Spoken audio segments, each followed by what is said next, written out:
Hakka Se Vyaspeeth, a platform to share your stories. Our today's guest is Prachi Palekar, who is a great Kathak dancer, an IT professional, a wife, and a mom of two lovely daughters. Let's hear from her how she dealt with lockdown challenges while wearing all these multiple hats.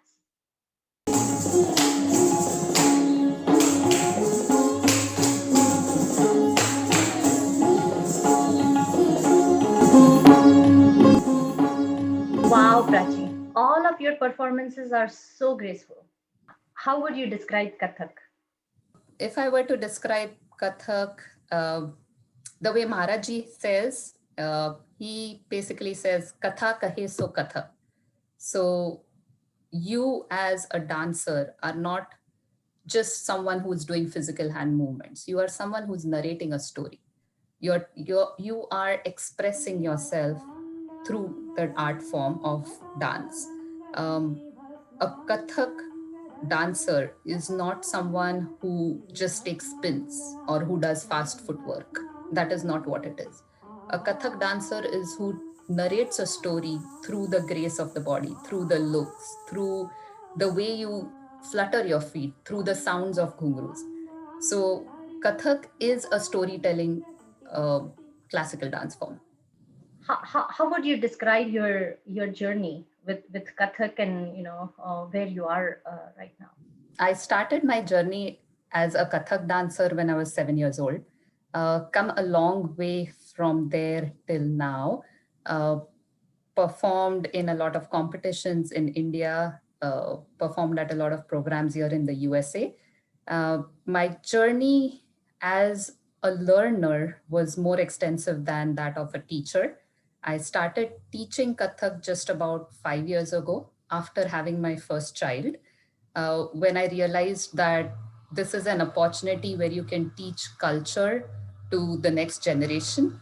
Um, and that was my way of connecting to my art, uh, because as motherhood responsibilities got over and I did not get a chance to practice or do my riyaz every day, I realized that through teaching, I can help another generation and myself grow. So overall, it's been a total of about 20-25 years long journey of dancing, teaching, learning, all of that. Wow, wow, nice.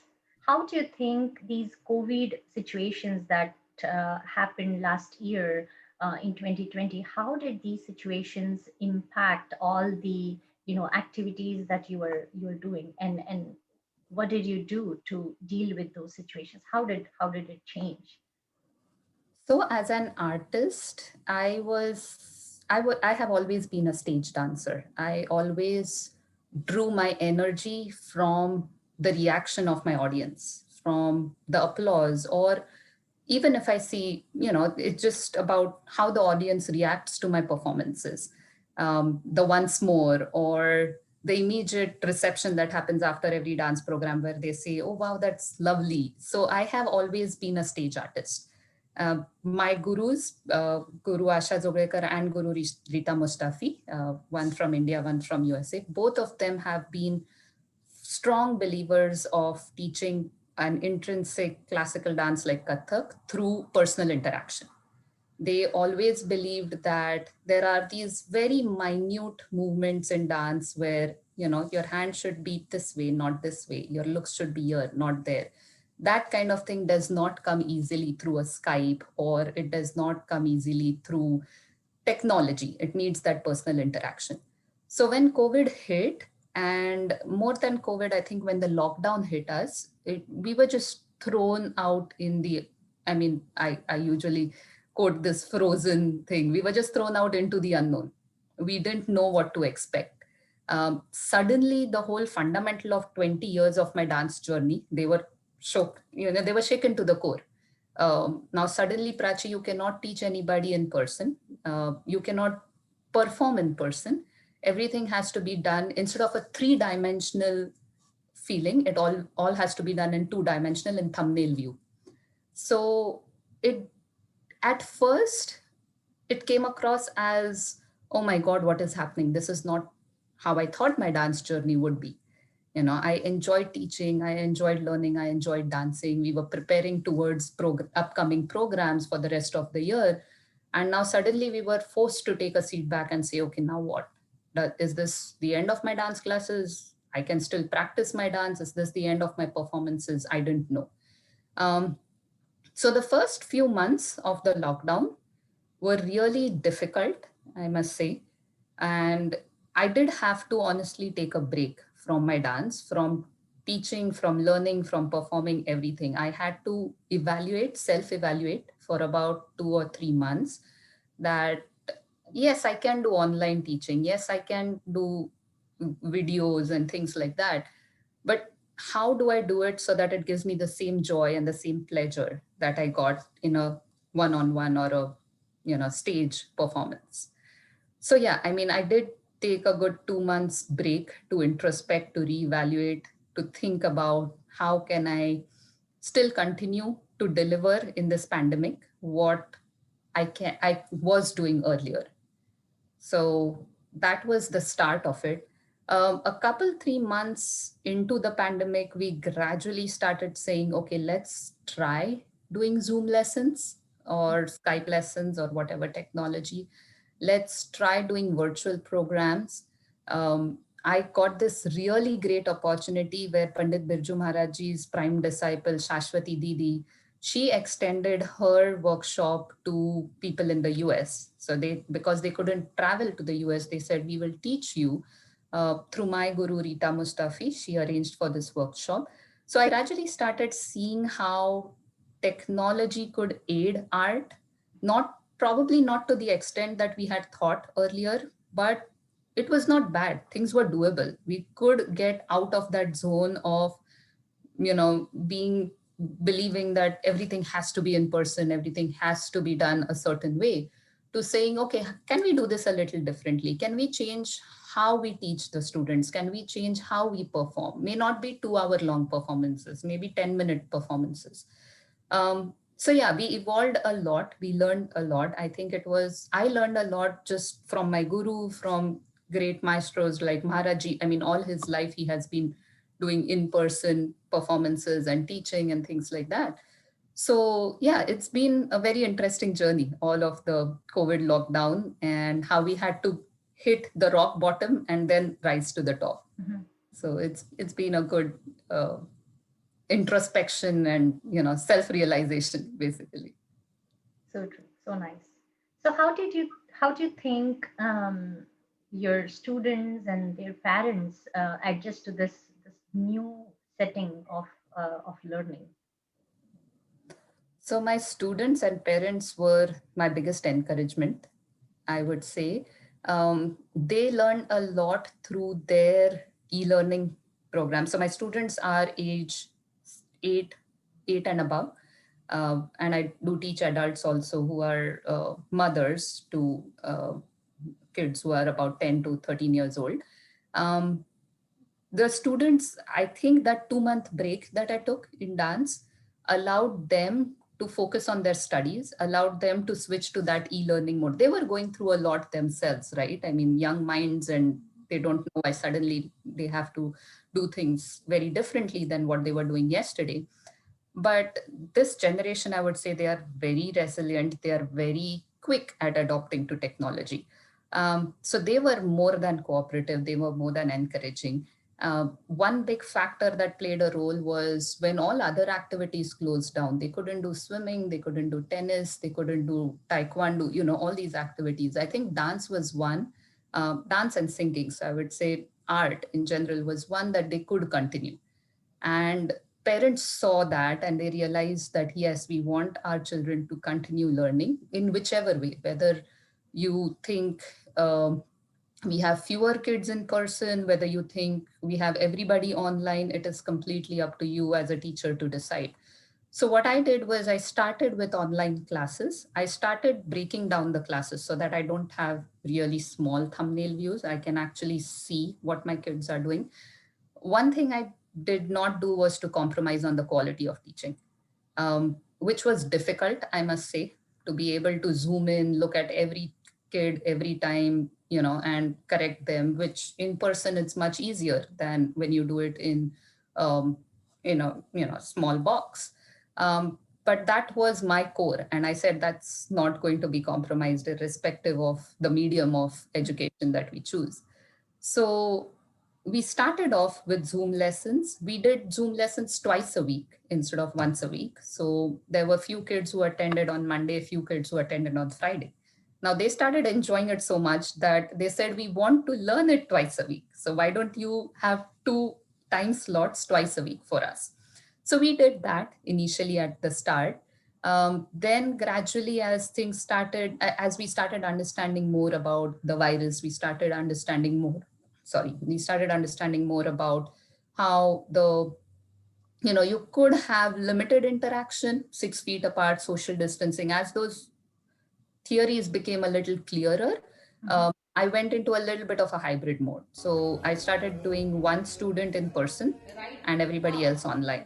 And then I rotated the students. So that allowed me to get that interaction, because after 20-25 years of doing things a certain way, it's a little difficult to suddenly undo them.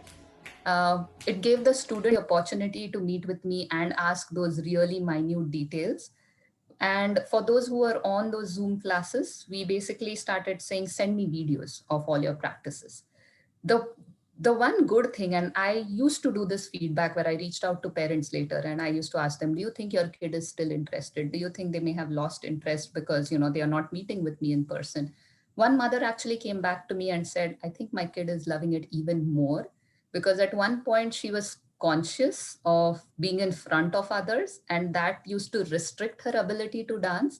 Now she watches your videos, your practice videos on the TV every day. Especially it was summer break, so when they were at home, she watches them on the TV every day. She practices it much more. I don't have to push her to practices, and that meant a lot, because I wanted to work on that student. I knew she had the ability, but there was something holding her back. And, we figured it out. Oh, it was just the shyness, which technology actually made it easier for her. She started feeling more comfortable about showing her talent. She used to send me her practice videos. She still does send me her practice videos pretty regularly. Another student where, with Zoom, we always have your left hand and right hand and mirror image, this and that. This girl has practiced, I would say, I cannot even describe how many times, every step, and sent me videos of every single step saying, Prachi Maushi, correct my hand movement. Tell me what I'm not doing right. So I think kids and parents became more resilient, more determined to make things work. Which, had it not been for the pandemic, they would have been so busy with everything else in life, they wouldn't have focused on it. Um, so yeah, what started out for me as a difficult task, I think was made very easy for me by the kids and their parents. And we still continue in that format. We still do one student in person and the rest on Zoom once a week. So nice, so nice. And it's a very positive thing, right? Like how kids and parents have become more resilient, and they're adjusting not to the technology, but even they're wanting to spend more time learning this art form. So Prachi, you mentioned about that you started taking classes 2 times a week.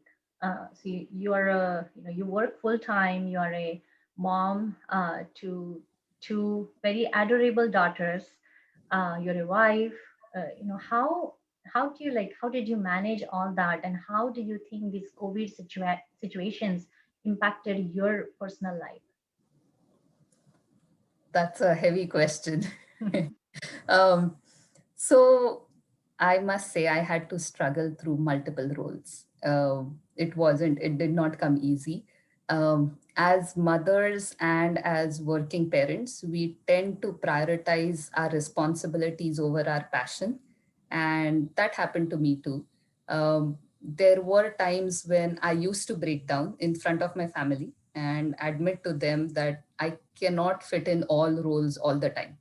I'm either a good mother or a good dancer or a good wife or a good employee. If I try to do everything on the same day together, it is going to wear me out. Um, At first I thought it was me just, not being enough. After a point when I started to talk to other parents, not just mothers, fathers, and friends who probably don't have kids yet, and just in general opening up about this is what I'm feeling, I heard the same sentiment from everyone else too. I think we did not know how much a pandemic or a lockdown or you know limited social interaction can take a toll on all of us. Acknowledging that to myself, I think, was the biggest learning I had from this. Few years ago, I had also heard this interview by Indra Nui, the then CEO of PepsiCo, and the title of that interview went that women cannot have it all. And I was like, why is she saying that? Because all the articles I read, they say women can have it all. And she said, no, you have to build your support. You have to lean on each other. You have to build a group of people who are there to support you, who are there to help you when you need to fit into one role over the other. So she goes on to describe over there how she has uh, she had to lean on her staff to make sure that her kids are doing their homework and things like that. So I did have to do that. Uh, I did have to make a mental note every day that today I may not be a good mother in my eyes because I may not get the time to cook because I have to teach dance. I'm going to spend about a couple hours teaching my students, so I may have to give up on cooking. Um, in which case, I would have planned the previous day that okay, I'm not going to be able to do this tomorrow, so this is what I can do the previous day. I did have to talk with my family also. When you follow a passion as strong as art, which does not have a time limit to it, so I cannot say that okay, 8 a.m. to 9 a.m. I'm going to finish my choreography. It does not come that. You have to zone out to be able to build that art, build that action step. It may be a 15-minute thing, it may be a 2 hour thing. And I realized that it threw my husband and my kids off as well, because is my mom going to be away for 15 minutes to teach? Is my mom going to be away for 3 hours to teach? Like, where is this? And in the middle of all this, we were also doing dance programs. So I had to get them on board as well. I did have to break it down for them as well, saying certain days of the week are my dance days, certain days of the week are my motherhood days. 8 a.m. to 5 p.m., I'm an employee, so I am not going to focus on these other things. And planning, I think, essentially was something that I had to drive. When I talked about leaning on to others, I would say I did have to lean on to a lot of other mothers who would cook for me or who would say, why don't you get in your kid for a play date? Now, with the lockdown, play dates were not allowed per se, but we had a trusted family that we used to meet. And then my kids would be over there when I used to teach dance. That way, there was no interruption. So yeah, did a lot of support, build that village around me of mothers or friends who I could lean on to. Prachi, you actually shared a very interesting perspective on leaning onto each other and getting their support, especially when you are trying to do so many multiple things. And from what I know, you are doing a fantastic job wearing all different hats, being a mom, being a wife, being an employee. Like I think in all the roles, you are doing a great job. Thank you so much. That means a lot. What are the things that you would like to share with our audience based on your lessons learned during this COVID times? Oh, I mean, I would actually say I would like to learn from the audience what their tips and tricks were on how they survived, because each of us came with different ideas of what worked and what didn't work for us, right? And some of them were very simple thoughts. Some of them were more complex, requiring more planning. But if I were to say something, I would say be honest. I think being honest to yourself was the biggest thing that helped me. Um, be conscious of the people around you who need your support, especially at the phase that I am in life where I have two young kids. So have realistic expectations of yourself. There is a situation where, my kids are going to demand my attention more than if they were teenagers, right? So have realistic expectations and be honest to yourself. I think that helped me introspect and learn and go a long way through the lockdown. Very nice, very nice. Thanks so much, Prachi. It was really a nice message, and thanks so much for coming. I feel like we should just keep continuing, but we have a time limit here. So I'm thinking we should definitely do a separate session on just about your Kathak journey, like how you know. Uh, how you came to where you are, and would definitely like to see more of your performances.